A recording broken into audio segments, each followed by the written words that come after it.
Welcome to The Time Has Come. My name is Graham Wardle, and I want to thank you for being with me here. David Parker is my guest today on the show, and he's a fascinating individual. He was homeschooled, son of a preacher, and he spent most of his life in politics. Now, I haven't really been a political guy, but with everything that's been going on in these last couple of years, I recognize the importance of getting active and learning about how our political systems work. When I first met David, we were sitting around a campfire, and he was sharing with me the history of democracy in ancient Rome, the history of democracy in Canada, and where we're going and what we can do to change it. And that's what I found fascinating. So I said, David, you got to come on the podcast. So we had a great time chatting about all these themes, these questions, these big ideas. And Kerry James and I, we had this idea to recreate this first meeting that David and I had around a campfire. We said, let's have a campfire on the podcast. So Kerry set up a fire, poured some gasoline on it because he likes to have a cowboy fire, and then he lit the thing on fire. Boom, off it went. David and I walk in, we sit down and we have the conversation. It was a great time. But through the whole episode, we're dodging the smoke from the fire and trying not to cry. So it's also fun to watch. So I hope you enjoy this episode. But most importantly, I hope you can feel and see David's sincere love for humanity, for freedom, and for self-sovereignty. The time has come to welcome David Parker to the show. Welcome to the Time Has Come podcast. I'm joined here with David Parker. Thanks for being here, man. This is a very quick, thank you, impromptu podcast. Yeah, we just but decided it to do it, and it's just happening, so this is great. I'm dripping water on myself already. But thanks for being here, man. We had a great conversation. Yeah. With Drew Weatherhead. We did. We sat around a fire, and I was like, man, like, you are very knowledgeable about things that are going on now in the world, but also what I found so fascinating was you know a lot about our history of politics and the history of politics. Specifically, you told a story about a gentleman or a man or a warrior of some sort back in the day. Can you tell everybody that story? The legend of Cincinnati. To kick this off, because I think this is fantastic. I'm going to look at all the different cameras. Yeah, you can look at all the cameras. Play, you can talk to me. Talk to you. But, so the legend of Cincinnati basically goes like this. So there's this general. So have you seen the movie Gladiator? Yes, one of my favorite movies. Maximus. Everyone loves it. I grew up, watched it with my dad when I think I was 12 years old. I remember just the feeling you get when he stands up to the emperor and basically says, my name is Maximus Aurelius, right? Yeah.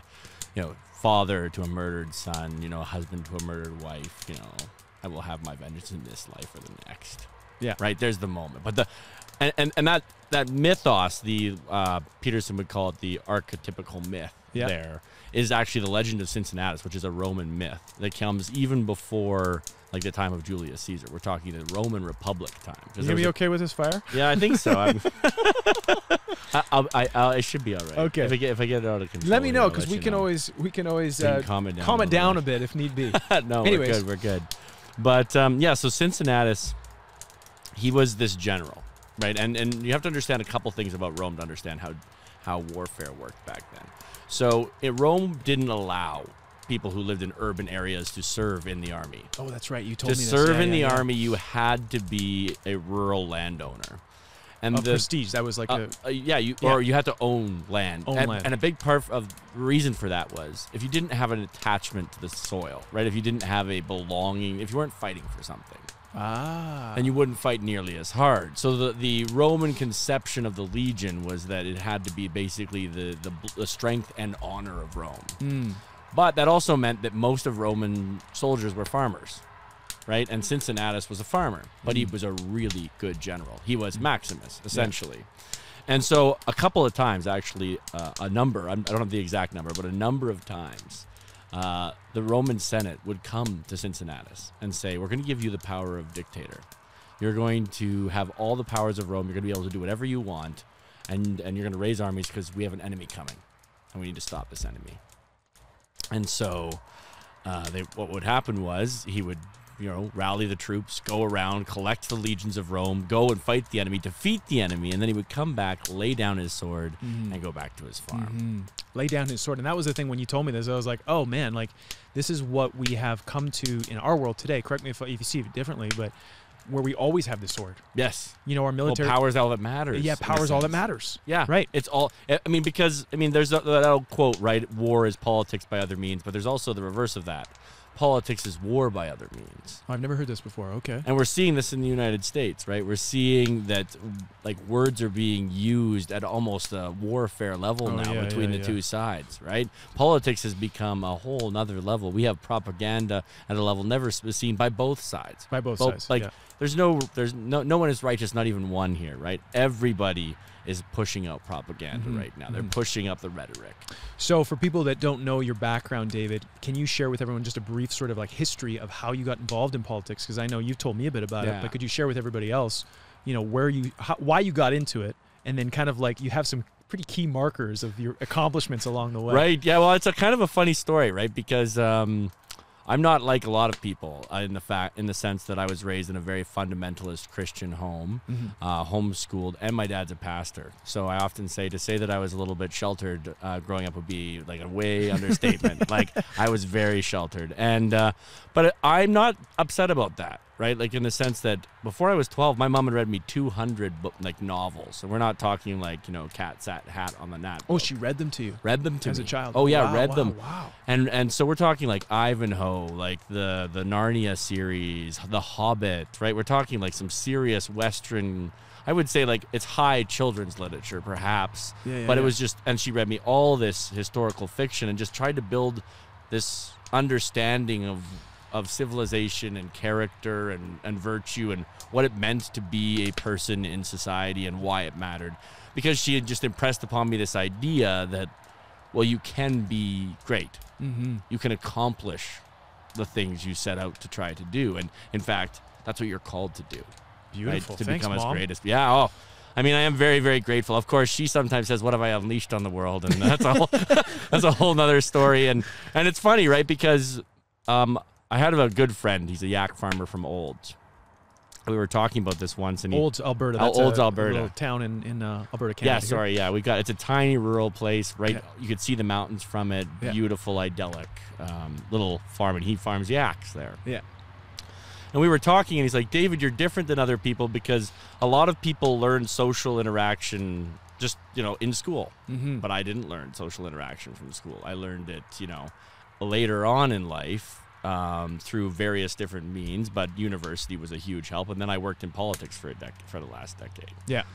But growing up, I just didn't have the same social interaction, so I had to learn it at a conscious level. So what a lot of people subconsciously just know about social interaction, I've consciously thought through. Yeah. Which means that it's changed the way I think about stuff. Plus, you know, I've worked in politics for a long time. I don't want to go through the whole long story, but basically, at 14, I started volunteering in politics. By 23, I was working for Stephen Harper in his office, in the Prime Minister's office, as his regional advisor for the Prairies.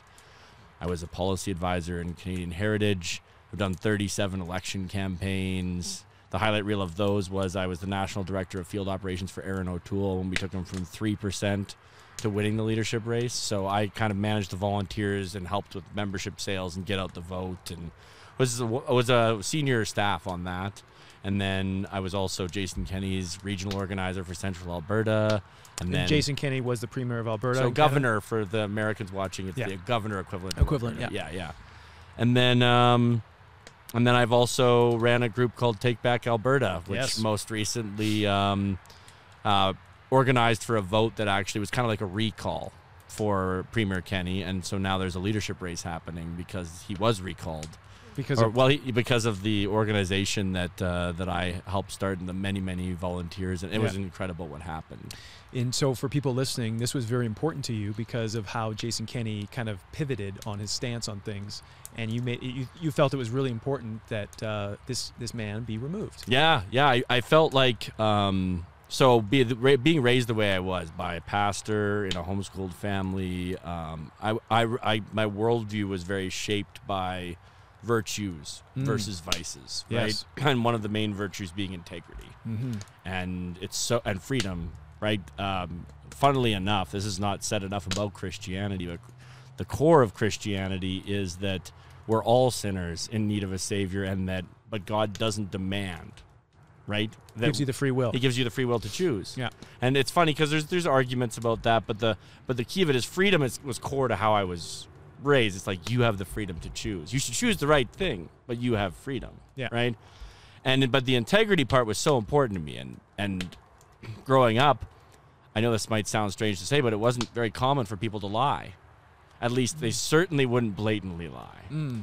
Right? Like if you lied, it was really hidden because lying was frowned upon. It was a socially unacceptable activity.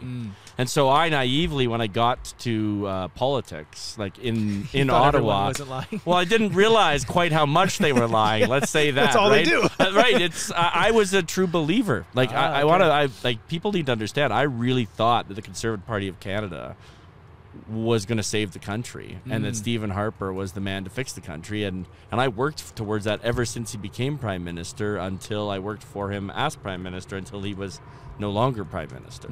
Right? So that was my... I'm a political child of Stephen Harper, let's call it. And the one thing I'll say for Stephen Harper above all else is that integrity was number one. He passed something called the Accountability Act, which meant that you couldn't lobby for 4 years after holding a public office. That's a good thing. Right? And he did that. And he did that because there was things like the sponsorship scandal, which we all remember. Here in Canada, there was a scandal where basically people were paid off, companies were given money to pay for votes in Quebec during the separation referendum. Right? So integrity was so important. Yeah. And to have a premier or a governor equivalent who said there would never be vaccine mandates in this province. And then a week later, he comes out and says 1 week, it was like, usually when politicians lie to us, they give us a couple of years to get used to it. Do you know what I mean? Forget that they lied. Yeah, or they forget that they lied. No, this was a week. It'd be really hard to forget. Did you see Biden's speech where he was demonizing half of America, and then the next day he says like, no, they're not a threat or they're not a problem. Like it's like now it's 24 hours. It's not. It's the time. He's like, oh, I realized I made a mistake. Did you see and this goes down to. People don't understand this, but I have a good friend who's the press secretary for Pierre Poilievre now, who's running to be our prime minister here in Canada, or leader of the Conservative basically Party. Our primaries are different than American primaries. Yeah. But he's running to be the leader of the Conservative Party. Anyway, this friend said to me, politics is all about vibes. And people are like, what does that mean? Like, what do vibes mean? Well, it's like that picture of Biden with the red and black backdrop, and he's over the podium, and that single picture is just terrifying. Why? But who chose that? Well, nobody. That's the thing. Biden didn't choose that. Someone got that picture, right? Yeah, but Someone why did they choose all the red? Angle. Oh, I think it was probably because they were thinking, we're strong. Is that what it is? I don't know. Okay. I don't know the answer. It was a really bad picture. It was a bad choice. Like you don't want that. Like the man looks like a dictator. Just the picture. Yeah. And then it doesn't matter what words say. Right. Because a picture is worth 1,000 words. Yeah. So Jason Kennedy he flip-flopped, and so you were like, okay, take back Alberta. Well, yeah, so I'll go back. Sorry, get him out. I'll go back a little bit. So when Jason Kennedy, there was a period of time where there was lockdowns, and there were pastors in this province who were being arrested for continuing to carry on church services. And that was my red line. So to back up, when I was working for Stephen Harper, I was a bit of like I would go in and talk to MPs and say, we need you to vote this way on this bill because it will hurt the party if you vote this way, right? That's just a conversation you have. It's selling. It was all about selling the direction we want to go as a group, right? Because it's really, people don't understand politics is really about compromise and teamwork, right? And like getting a whole bunch of people to agree to do something together, which is really hard.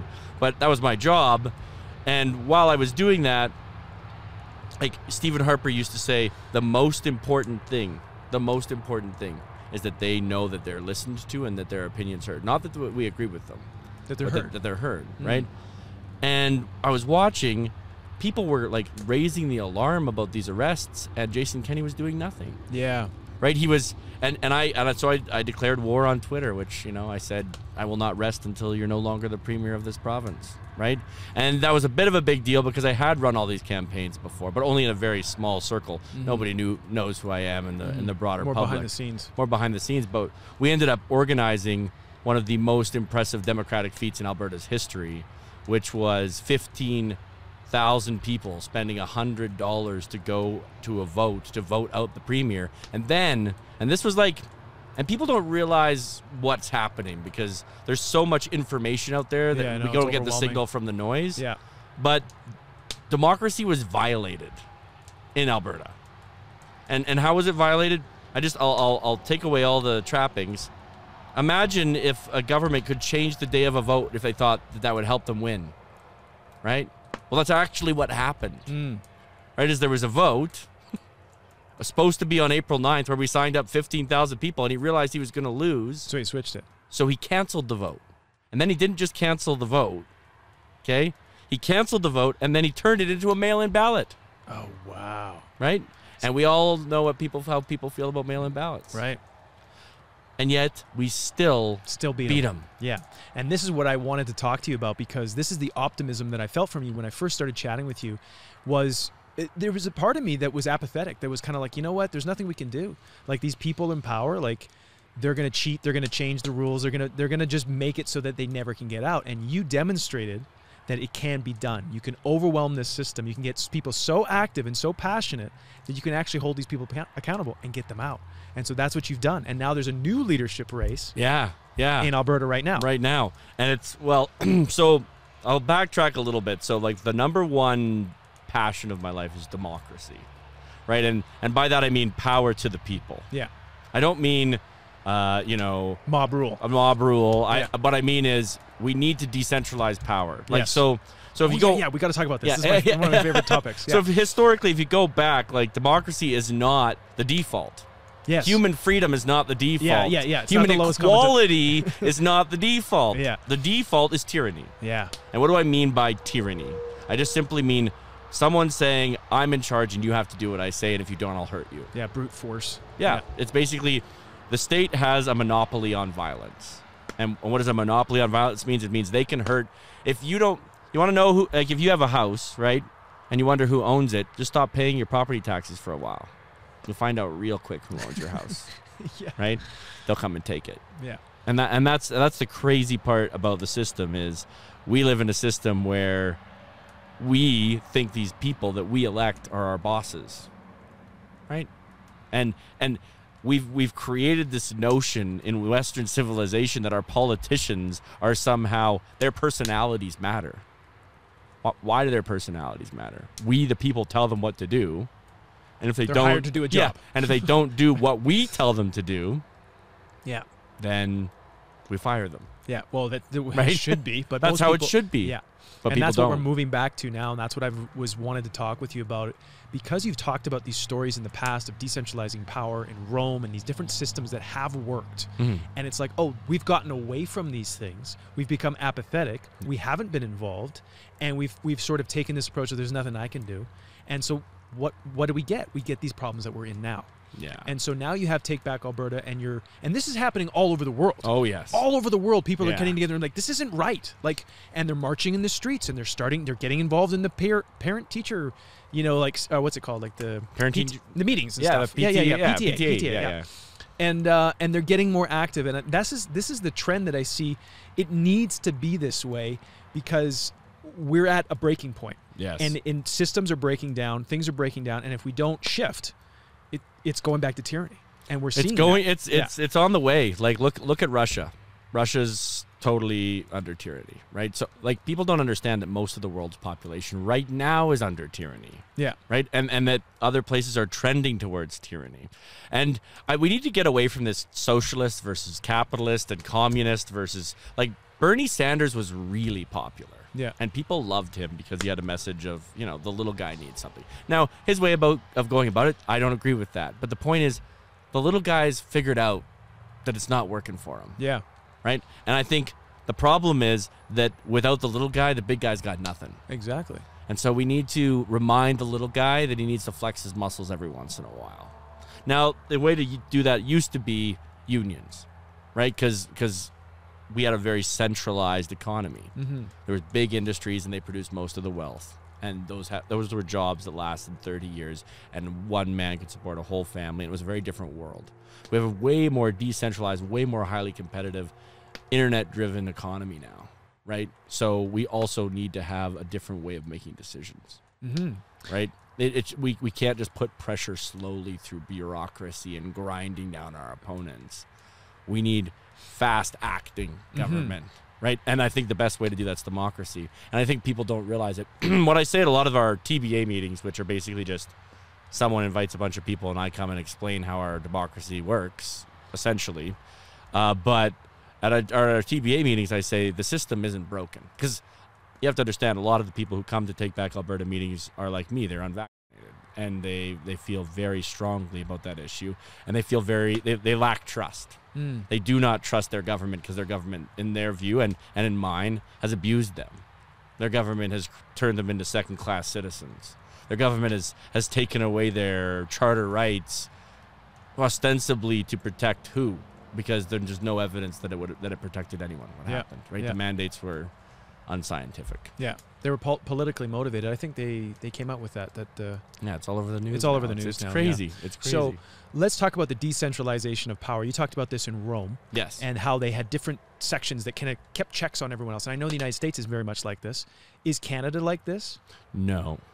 And something people have to remember is that the founding of Canada is very different than the founding of America, right? Basically, the founding of Canada is we asked for permission. Yeah, please. Right? We were a colony, and what is the purpose of a colony? To provide raw material for the motherland, right? To bring in wealth. That's why you create a colony. Yeah.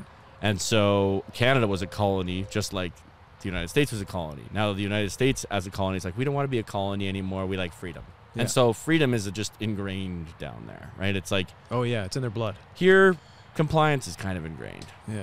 Right? And so I think being nice. Yeah, and so I think we have to get away from that. Amen. Right? I think we have a really big problem in that our elite here in Canada are not terribly competent. In fact, I would argue they're incompetent. We seem unable to process passports. Like, things are getting very bad. And when we're arguing about the wrong things. Yeah. We should be arguing about why no one in my generation in the GTA can afford a house. Yeah. And anyone who can only do it because their parents are paying for it. Right? Nobody with a regular job in Toronto can buy a house that is between the ages of 26 and 36. So what can Canadians do, and how can other people, or what can we learn from other countries like America about the decentralization of power, and how does that change things for Canadians? Yes, sorry, I got off track there. That's all good. So basically, the way that it works is you have to go back to the Magna Carta, which was signed in the United Kingdom way back in the day. And do you watch the movie Robin Hood back in the day with Robin Hood, Little John, run through the forest? Yes, exactly. So that's King John. Yeah. And people hated him so much that a bunch of lords got together and they said, hey, you have to sign this document giving us giving us some of your powers, or we'll break away, and basically you won't be king anymore. So he was signed it under duress, but it was the beginning of democracy. Okay. Because it's taking away the power from the divinely appointed king and giving it, and it's diversifying it. Oh, so this is the first decentralization. That's the first little bit. Okay. And now you can think of this also as information, right? We started with oral traditions. Then we got the printing press. Right. Then we got the internet. Now we have podcasts. We're going back to oral traditions. All these things cycle. Yeah. Okay. Right? So with democracy, Rome started as a king, right? Then it went to a democracy. Then it went to an empire. Right? I don't want us to go to empire. Now, Rome had a moment where it could have gone to empire. It could have gone back to monarchy 200 years before it did, 200 years before Julius Caesar. But because the mob was basically taking over, right? The mob was being ruled by basically people who were manipulating the mob through propaganda, just like something right now, to use that mob to take power and then feed the mob what they wanted, and then they would it's basically rule by mob, right? Yeah, mob rule, yeah. Mob rule. So what the Roman Senate decided to do was give the people their own assembly. And they called it the People's Assembly, and the People's Assembly elected 10 tribunes. And the tribune's job was to veto any law that the people didn't want, that wasn't good for the people, and make demands on behalf of the people. And it was basically like a safety valve for tyranny. Yeah. Right? It created another competition. It created another democratic competition. Now, we have so many democratic competitions in our system. It's just people aren't participating. 49% of Americans sometimes don't vote. 49. That means if you're walking down the street, one out of two. Yeah. Right? In Canada, it's even worse. It's a little bit warm. Sorry. In Canada, it's even worse. Yeah, you were telling me this. Right? Like, So primaries in the States are when you vote for who's going to represent the party of choice in the general election.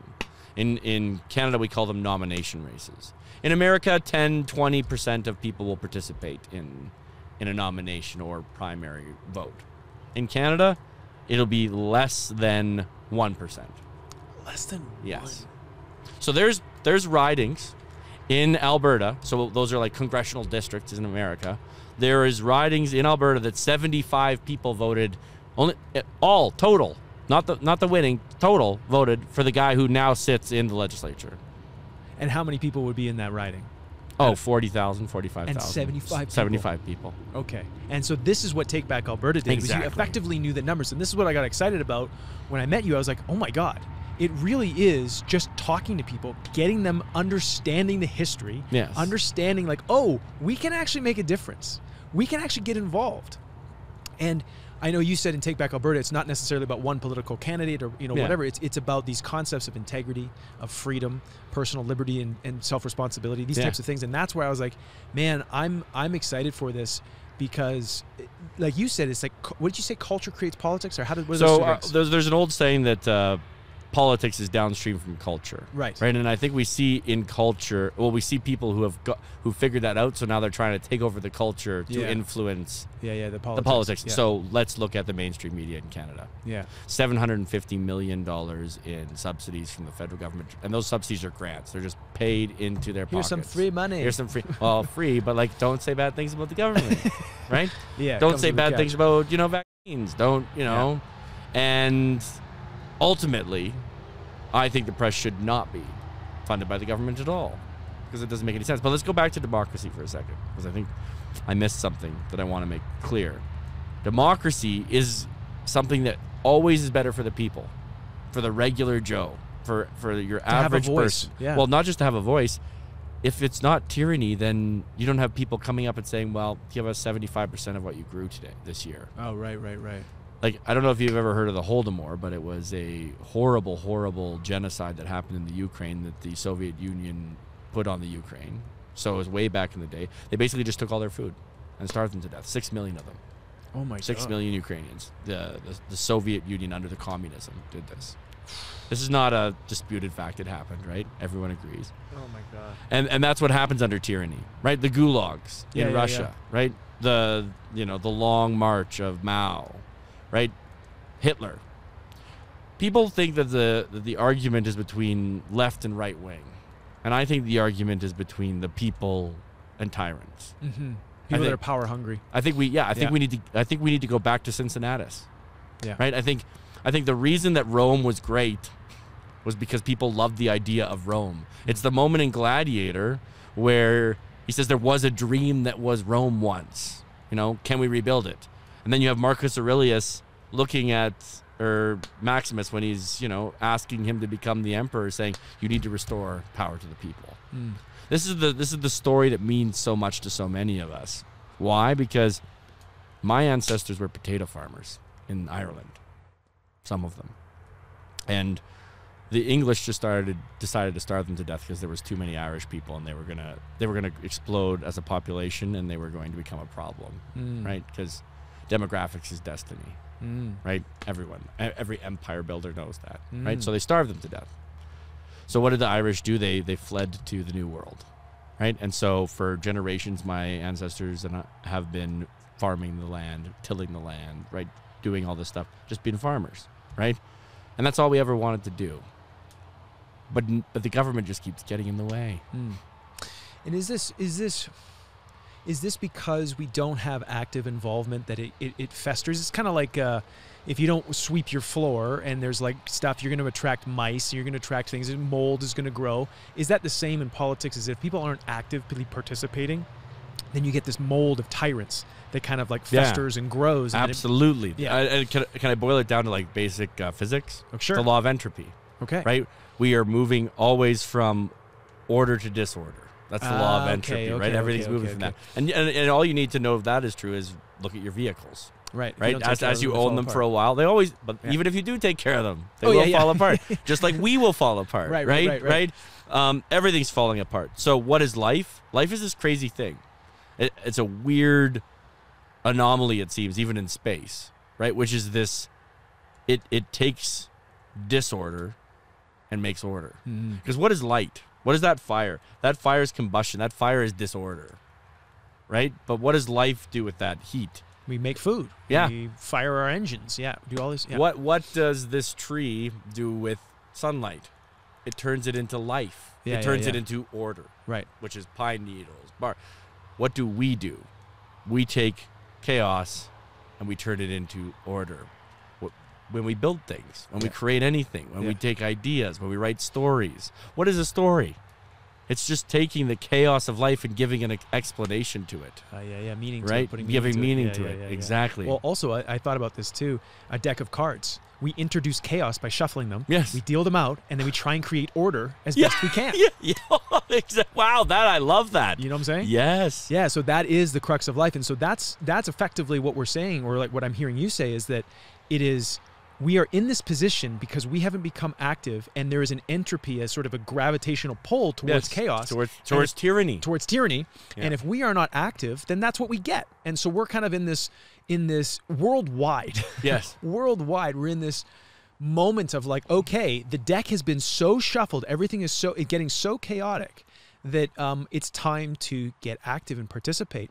And it's not about like yelling and screaming and violence. It's about in your community, like what you've been doing, talking to people, educating them, empowering them to understand our history and what systems need to change. So like maybe Canada, I don't know how it's going to work, but we need more decentralization of power. Oh, I think so. Big time. The demonstrably justified clause. I'm there. I've been there, brother.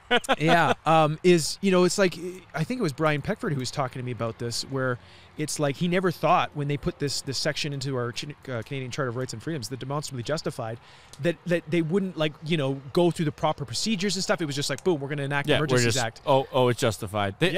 Well, I always laugh because this question comes up a lot in Take Back Alberta meetings, because we always do long Q&As, because I'm not a big believer in just broadcasting. Yeah. I think that if you're not getting information back from your audience, you're not a real communicator. Yeah. And I love that you do that as well. I see that on so many of your lives, and it's just awesome. Like I saw that live the other day where a woman who was going through a really hard time came on the live, and it was like, you'd made her life, her day, her daughter was feeling the same way. And I was like, that is a man who's giving back. Right? That is a man. You have to connect with people. You have to. And that's what the COVID's trying to take away, and that's what tyranny always does. Right? What does tyranny always do? It isolates the people that it's targeting. Yeah. Right? It isolates the people who will stand up. Yeah.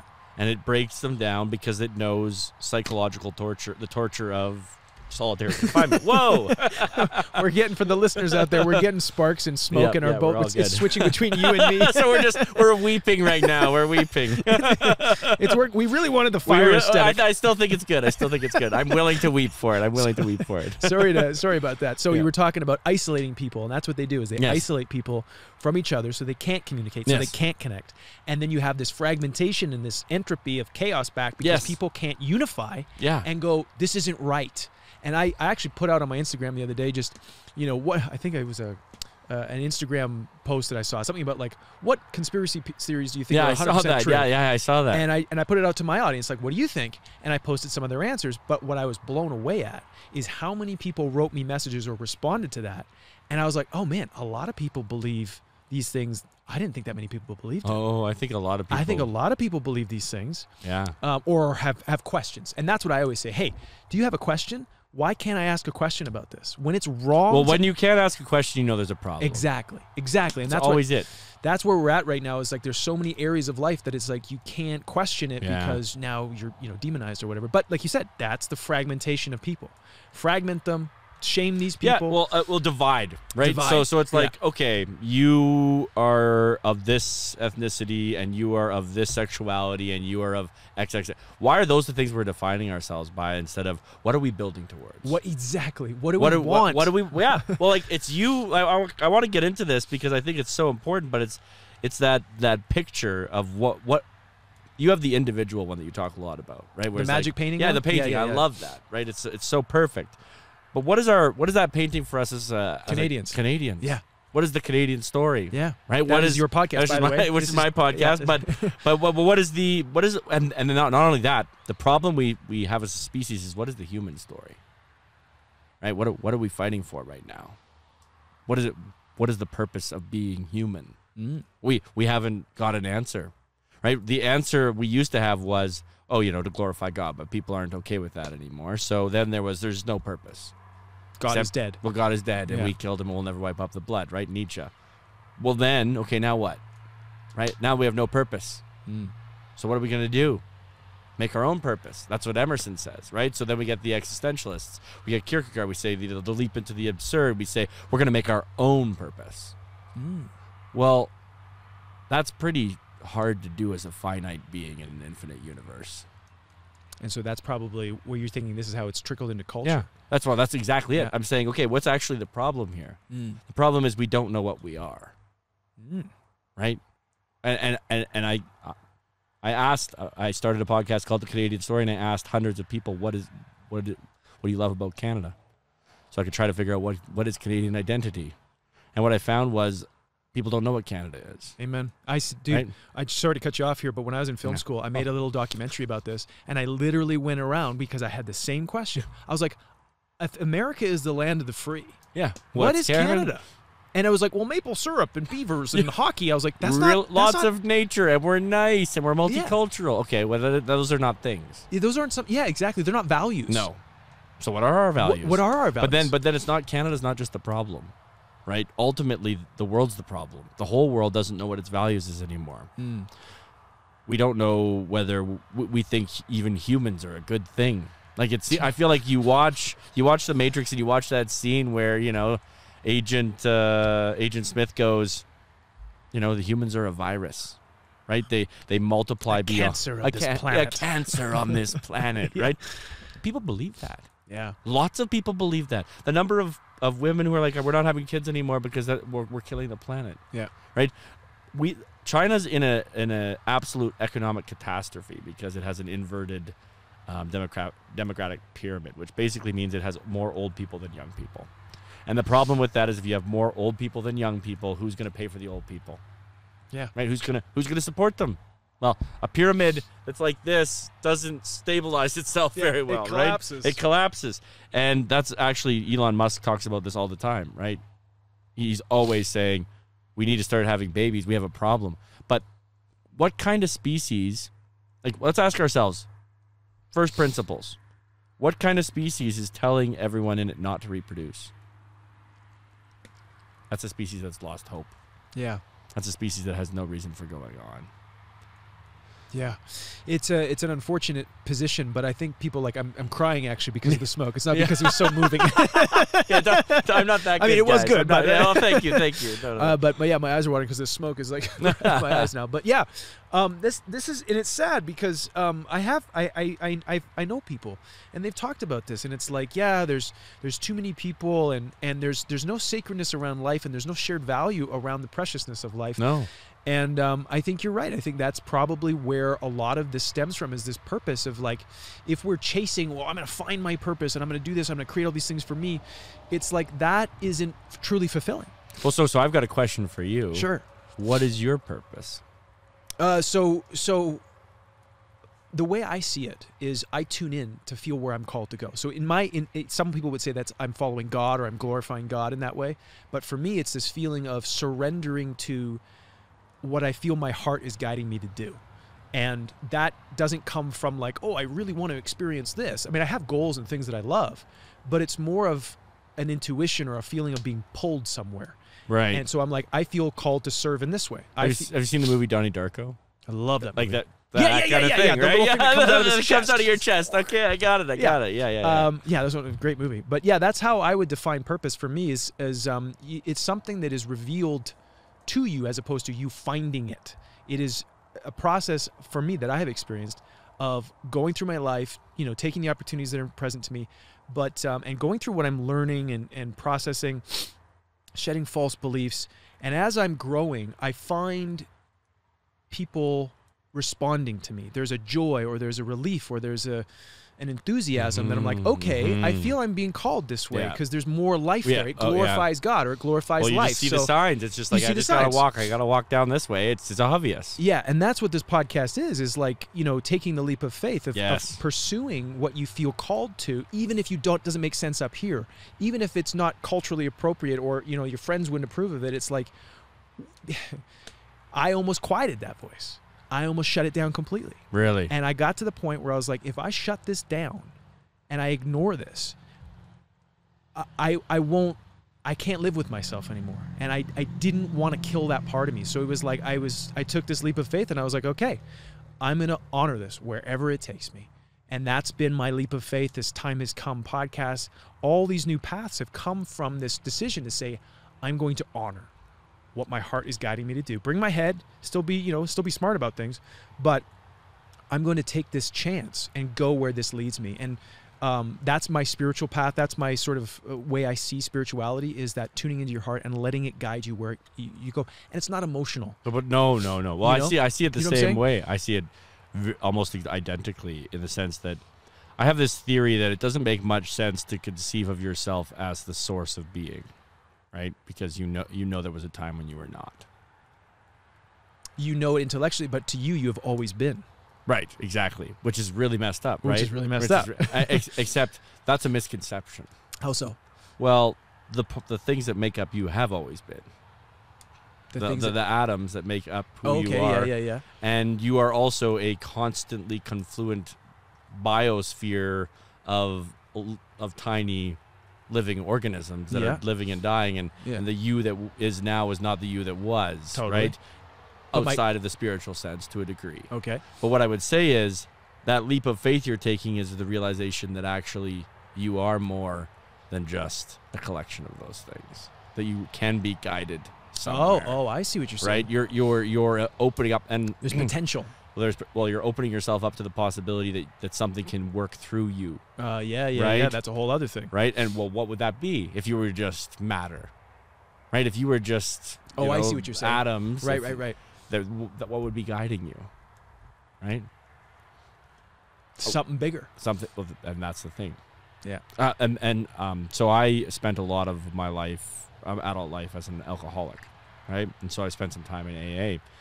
And honestly, the biggest thing that helps people in AA is surrendering.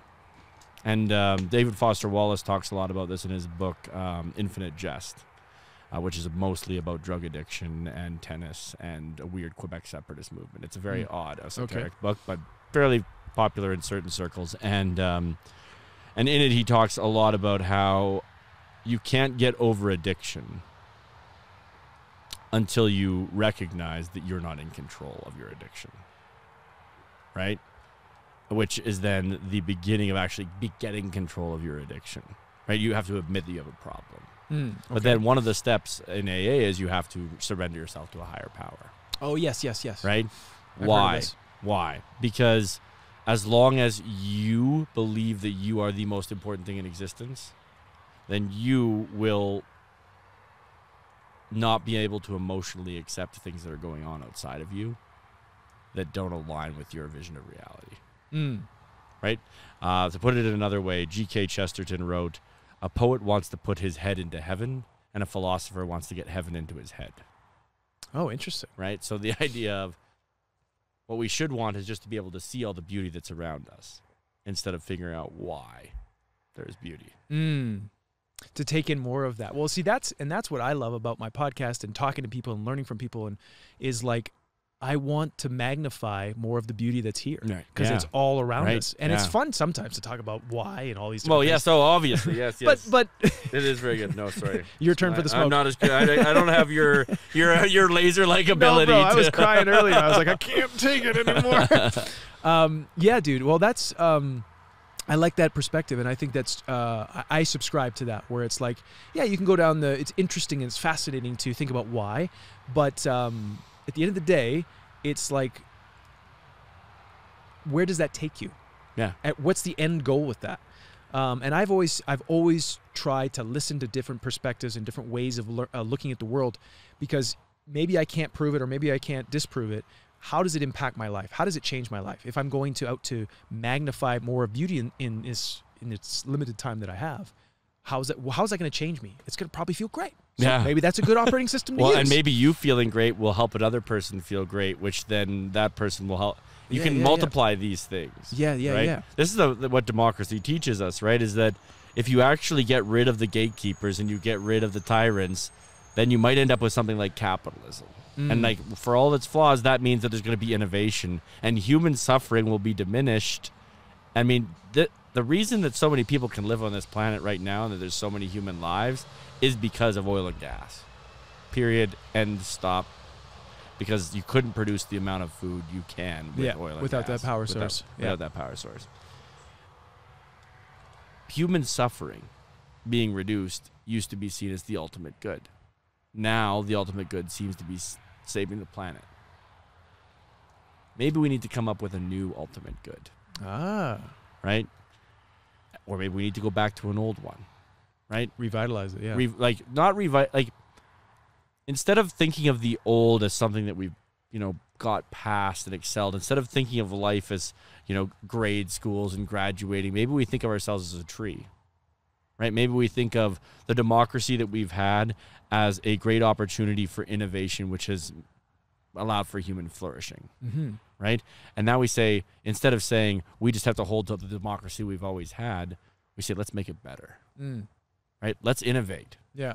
Let's become creative with how we govern ourselves instead of just saying, this is how we're governed. Yeah. Like, I feel like the weird part about Western civilization right now is everyone's running around the streets yelling about things they don't like instead of saying, I don't like the way things are done anymore. I'm going to fix it. Yeah.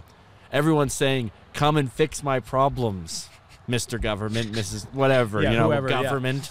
Yeah. Come and fix my problems, whoever. Yeah. Right? Why? Why is that the answer? Because it's harder to take personal responsibility, and that's why I don't want to talk about Take Back Alberta and the tour that we're doing. Yes. But that's why I felt inspired to join you in this tour of Take Back Alberta, 5 different cities, is because I was like, these are the ideals. These are the values. These are the, of integrity, of personal responsibility, that it's like, yeah, it's hard up front, but it pays off in the long run. And we can, yell and scream all day that our politicians are doing us wrong. But what makes that change is if we take ownership for our lives and we will not accept anything less. Yes. You know what I'm saying? Yes. So I've always seen politicians as they're the lowest common denominator. So if the base level of people is like, we won't accept this, they're like, oh, well, it's not going to work then. They have to raise their standards. Right. Yeah. So that's where I'm excited, is like, this is an actual practical thing. It's not just like vote for this person and they're going to figure out all our problems and fix them all. It's like we go and we talk with people and we engage with them, and you obviously all the knowledge that you have to educate them on the process. And it's this understanding of when we take ownership, when we become self-sovereign human beings and we recognize who we are and what we can be and how we can turn ourselves into this channel for beautiful creativity and things to come through us. Man, like, oh my God. Think about what would be possible. Yes. This is what I get so angry about this, because I'm like, I call it the difference between the abundance mindset and the scarcity mindset. Okay. Right? Yeah. So, and the problem is economics is based on the scarcity mindset. The first law of economics is how do you distribute scarce resources, right? Because, but why are we thinking that way? Because there's one resource that isn't scarce, and it's human innovation. We have been able to solve every problem we've ever encountered.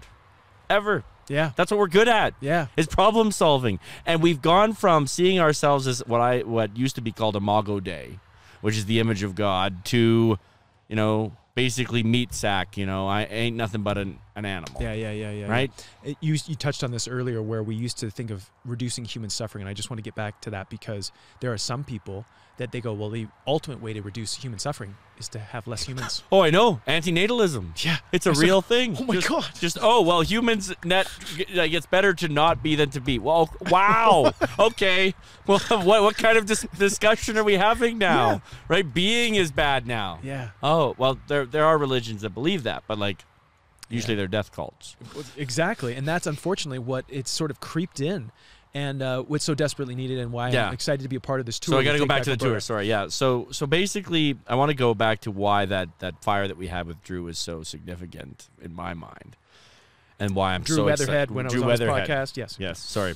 So So I sat down with Graham and we and Drew, and we started talking about what it means to like take responsibility for your own life, what it means to make that crucial decision that you're discussing, where you took that leap of faith. You said, I'm going to try to do this. Yeah. I'm just going to go out and figure it out. Yeah. Right. I'm going to take that step. I'm going to be creative. Right. Well, what I call that is imago Dei. I call that the image of God. You decided to create something from nothing. Right? You took an idea and you said, I'm going to manifest it into reality. And you did that. And it's happening. You're watching it. Like, we're doing it now. Exactly. This is that manifestation. Yeah. Do you know what I mean? Yeah. Well, similarly, everyone can do that. Amen. Right? Everybody has the divine spark. This is what religions mean when they talk about that. That's what makes us different than animals. Everyone's like, we're not different than animals. I'm like, well, show me an animal that builds a house. Yeah. Right? Show me an animal that tells a story. Not that communicates things, but tells a story. Yeah, with metaphors. Like, with metaphors. Show me an animal that has senses of humor. Some of them seem to have senses of humor. And like, I'm not saying animals aren't intelligent and not saying I don't love animals. Yeah. Animals are brilliant. I know that gophers have... But there's a difference. But there's a difference. Distinct difference. Yeah. Right? And here is what I believe to be the difference. And this is why I think Take Back Alberta is so important, because I think people have forgotten it. But here's the key difference that I think people forget is we can imagine something and make it so. And people say, it's all that hoity-toity. No, it's not. Everything you see was imagined. Yeah. And is made so. Yeah. You and I can communicate across the world with a little black box, and we can press a button, and someone comes up on the screen, and we talk to them. Right? Yeah. Magic is happening all around us because people imagined something and they made it so. So why is the thing we're imagining that the earth is just going to heat up and die and we're all going to be, we're all going to boil? Like, maybe we can imagine something else. Yeah. Right? Maybe we could imagine solving that problem. Yeah. And that's not to be in denial. No. It's not about denial and being like, so I'm going to imagine, yeah. There's been a lot of bad things that have happened in this world. Yeah. And we've imagined ways out of them. Amen, dude. Amen. And that's the narrative, that's the story. That's the story of Take Back Alberta. Which needs to be told. Yeah. And so can we just briefly, for Albertans out there. Yes, for Albertans, can we yes. and anyone else maybe that wants to join that's maybe in a neighboring province. Yes. Tell everybody what Take Back Alberta is doing in the tour. So basically, we've been going and doing these meetings all across Alberta. We've already done over 500 of them now. We're having this special tour, which we've invited you on, and Drew's coming on, and the three of us are going to go, and we're going to talk about what we've been talking about here, about sovereignty, about taking responsibility for your life. You're going to share about taking that spiritual responsibility of the leap of faith, of saying, no, I'm going to go and I'm going to step into the unknown, and I'm going to turn chaos into order, right? And then Drew's going to talk about doing that with your physical body, because he's a black belt and he trains. He's an amazing Brazilian jiu-jitsu phenomenon. We all, both of us love him, and then I'm going to talk about how we could take sovereignty over our society. Yeah, our political systems. Our political system, which is, I think, through the political system is the best method. And so each night, we're going to do one night in Bonnyville, Alberta, which is in northern Alberta. Then we're going to do Edmonton, Alberta, home of Wayne Gretzky, and a lot of other awesome things. Then Red Deer, which is my hometown, which happens to be between Edmonton and Calgary. Then we're going to be in Calgary, and then we're going to do one in Lethbridge, which is in southern Alberta. And we're going to do that so that we can bring people out, because a big part of this is we've lost some of our ability to gather over COVID. Yeah. And so I want to bring people together to say, we need to gather, and not only do we need to gather, we need to work together to rebuild the trust in our institutions. We need a media that tells the truth, right? And that doesn't take government money, and probably not major corporate money either, right? We need a government that listens to its people and obeys its own laws, right? And doesn't lie, most of all. Doesn't say they're going to do something and do something else. Yeah. We need a banking system that doesn't just bleed people dry, right? And doesn't charge us these absurd fees for accessing our own money. There's a lot of things that need to change. Yeah. But we can't change them by hiring the right person to change them. That's Take Back Alberta's messages. You can't change anything until you change yourself. Right? Right? Nothing. Who's that, Gandhi, that said that? Yeah, and it's so funny is everyone mocks Jordan Peterson. They say clean your room, but that's how bad it's got. Yeah. We don't even clean our rooms anymore. Yeah. Right? Yes. Well, I'm excited to be a part of this. No, I'm so glad. This is going to be fun, and we're going to be live streaming this on the Telegram channel. On the Telegram channel, yeah. Yeah, so that if people want to watch, they can follow the Take Back Alberta Telegram channel. I'll put the links in the show notes. If people want to do, even if you're in another part of the world, you just want to watch. Yeah, we're going to put that. But I always end my podcast, David. I've already asked you this question. You can change your answer if you want. Yes, I know you're about to cry because of the smoke. Yeah, it's all good. I'll wait on my way here. Yes. But I like to end my podcast with my magic painting question. Like I said, you can change your answer if you want, or you can just reiterate it, because when we were hanging out with Drew Weatherhead there, you shared your answer already. But it was a good. I think I'll continue with that answer. Okay. So, well, I ask the question. Okay, so. David, if you had in your house a magic painting that whenever you looked at it, you could feel any type of feeling you wanted to feel to any degree that you wanted to feel it, what feeling would you choose, and what would be on your painting that would inspire you to feel this feeling? So I said then, and I would say now, it would be a large mural of a Napoleonic battlefield with the enemy in full rout. And what rout means is retreat. And basically the feeling that it would convey is one of victory and one of accomplishing the task, the campaign, the project at hand. And the project that I see, at least for all of us who still care about freedom, is that the heart of Western civilization is crumbling because no one trusts our institutions anymore. And the heart of our institutions, in my mind, is democracy. And so the enemy that I want to rout is tyranny. The victory that I want is that the inheritance passed down to us by our ancestors, that they fought and bled and died for, and that was so hard fought and is not the default setting of humanity, that government for the people, by the people, right? That does not perish from the earth. Yeah. And I'm worried it might perish from the earth. Like, I'm worried about the polarization in the States, but the only way it stops is if people get more involved, and involved doesn't mean liking things on Facebook. Yeah, it doesn't getting mean out and talking listening to YouTube videos. Yeah. It actually means going to meetings, and it means sitting on your local boards, and it means starting to participate in the decisions that are made about how you live, about how you're governed. This feeling, let's talk about this feeling. So it is a feeling of accomplishment. Yes. But it's deeper than that, because I feel like there's a sense of, I would even say purpose, where it's like this, tell me more about this feeling. What does it feel like in your body? Well, I mean, there is an element, probably, if I'm being really honest, that is a little bit aggressive about it, in the sense that I really like defeating my enemies. Okay. Right? Like, I'm a very competitive person. I've always have been. I loved board games for a long time. I like chess. I like winning. Yeah. It's the feeling of winning. Okay. Right? It's the feeling of not just accomplishment, but of besting your opponent. Right? Of getting the W. Whatever you want to call it, but it's the same feeling that a basketball player gets, right? It's that moment where Kawhi Leonard sends that 3-pointer off in the air, buzzer goes, and it goes down, and now they're going to the finals, right? Yeah. It's glory. Ultimately, it's glory. But it's a hard work for a good purpose glory. Yes, yeah. Well, I want that. I mean, a lot of people pursue glory. Yeah, exactly. Right? I want mine to be. But my first principle would be power to the people. Right? My first principle is that power is bad, and I have a whole theory on that I can get into if we want, but probably we don't want it. It's probably too much time. Maybe next time. Yeah, exactly. But we need to decentralize power, because power makes people bad. It corrupts. It corrupts. What's that saying? Power corrupts, and absolute power corrupts. Absolutely. Yeah. Well, I love that answer, David, and I think that's a beautiful painting and a beautiful mission, or a beautiful thing to cultivate, is that feeling of winning this fight against tyranny and standing up against that gravitational pull to chaos. Yes. And I think that is the human story, in a sense. That is our story.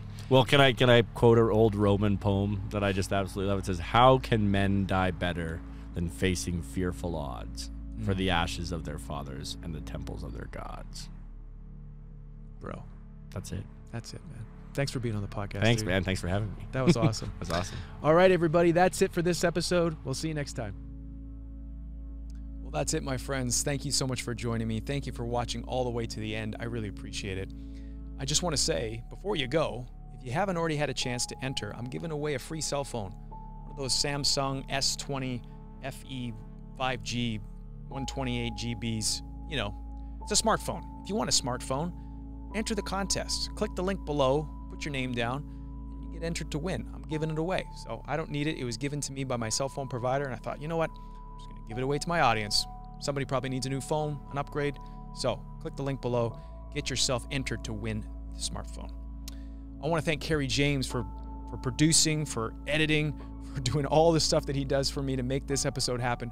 Thank you, sir. I really appreciate your help. David Parker, thank you for being on the episode, man. Thanks for inviting myself and Kerry James on that sovereignty tour across Alberta. We had a great time, man. So thank you so much for being on the show. Thank you for everything that you do. And thanks for having us on the sovereignty tour.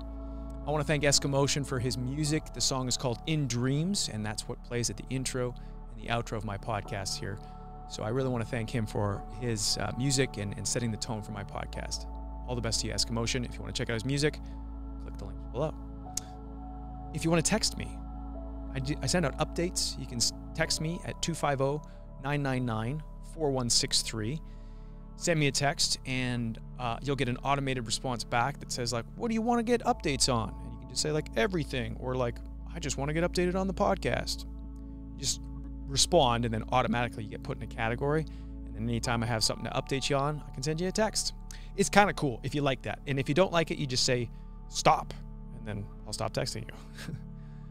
Also, if you're listening to this episode and you're like, oh man, I want to watch the full episode, head on over to timehascome.com and you can check out the full video episodes of my podcast there. Also, there's a bunch of other stuff going on there too. It's a lot of fun. There's a great community there. So if you're interested in that, timehascome.com. Check it out. That's it, guys. Thank you so much, and I will see you very soon. Cheers.